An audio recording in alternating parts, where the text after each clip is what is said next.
Welcome to episode 82 of Just One More Topic. I am Tridrakius. I'm JohnTheGamer from MyBrainOnGames.com. Got your hands right in the perfect spot. And we were testing out some new equipment, new software, that kind of stuff. Worked so far? Worked so far, so we're going to continue using it. Best way to kind of talk about some of the stuff with this new equipment is just our games of January. Yeah.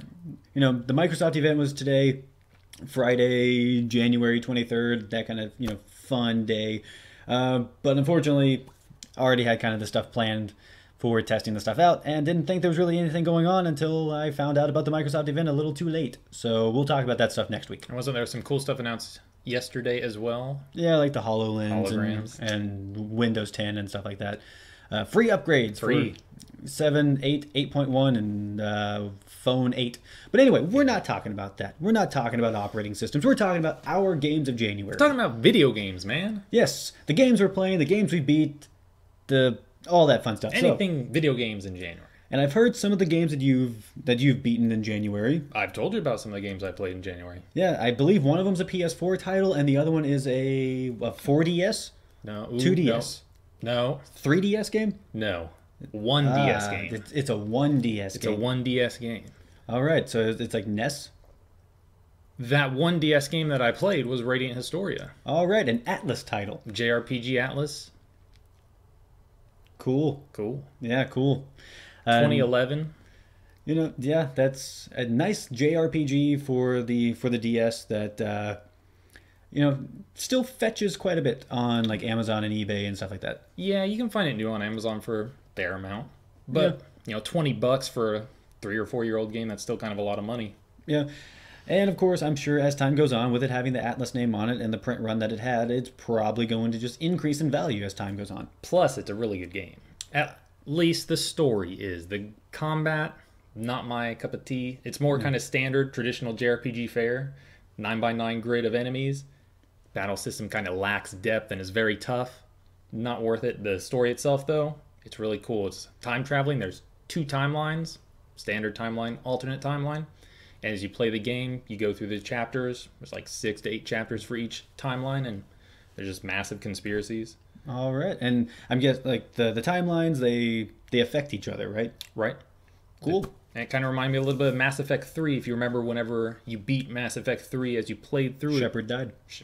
Shepard died. Don't remind me. Yeah. So did Morden. Yeah. Poor Morden. Morden was worse than Shepard. Yeah. But anyways. Yeah. It kind of reminded me a little bit of Mass Effect 3. As you would go through the games, Mass Effect 1, 2, and 3, you met all these characters, all these little individual storylines, and they eventually culminated to an end in 3. Little side things. Sort of the same thing in Radiant Historia. As you travel through these 2 timelines, there are people that you meet in little side questy events. You don't have the item for them right away most of the time. You get the item later on in the game, you travel back, you save them, you help them, you do something that changes their outcome in the future. Really cool. Sweet. It was a cool game. Game I've always wanted to play, worth and this next game that I know that you played for the PS4, it's a title that I've heard a lot about, and it's a great game from what everyone has said, and you just recently beat it, Far Cry 4. Far Cry 4, which I also played and beat Far Cry 3, I want to say in 2012 when it came out. I was a big fan of that. I really liked Far Cry since I played Far Cry Instinct's Predator on the 360. Generally not a title. Fun times indeed, but it's generally not a title that people look at critically very well. It's kind of a port of a very good game, but kind of less so over that 360 port. Far Cry 3 kind of changed a lot of things for the series. Far Cry 4 is very, very similar to Far Cry 3. That's a good thing. I mean, this formula hasn't been too tired so far. If just they do 2 games. Just 2 games. If they do it in Far Cry 5, that's when it'll probably be like, I'll just hold off on this year's purchase. I'll wait for you guys to do something else. But Far Cry 4 sticks very closely to Far Cry 3. Open world, big, colorful environment. Lots to do. Tons and tons to do. A lot of it's kind of samey. You're still doing the same thing. Liberating outposts. Lots of side quests, mini quests. The characters themselves are very cool. They kind of hinge a little closely to what the characters in Far Cry 3 were like. So again, very good game, but a lot like Far Cry 3.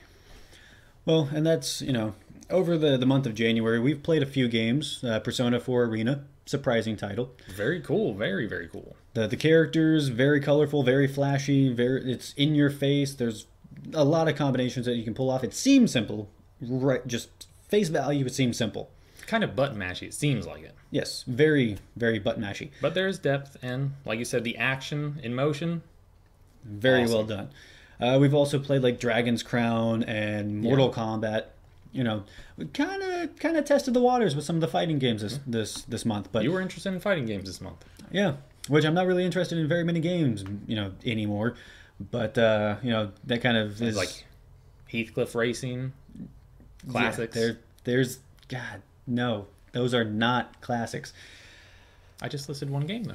But yeah, you've said enough. Speaking of me saying enough, what games did you play this month? For me, surprisingly, I've not played a whole lot outside of what we've played, but I've played Fat Princess Piece of Cake. I've, you know, tweeted about it a little bit. Yeah. Heard you talk about that. It's an interesting mobile game on an actual gaming platform. He found a way to do it, folks. Yeah, Playing mobile games on his traditional platforms. It reminds me of games like Puzzle Quest. Yeah. You know, just kind of that RPG element with like the match 3. There's a multitude of things that you can do with that. There's not really a story, but there's like 55 or 60 stages. There's a cool bonus too, isn't there? Yes, there's an interesting bonus with this free game. Once you reach or once you beat stage 15, you actually get a free voucher for Fat Princess, the original game that kind of kicked off the entire thing, that started this, you know, wonderful kitty, well, I guess kind of like the Castle Crashers style of just very kitty face value characters, but, you know, kind of gory in the fact of like there's a lot of blood. But anyway, it's a fun game. I've enjoyed it. And of course, just playing Smite, which I've been doing for the past year, just kind of on and off. Game's got a long tail for you.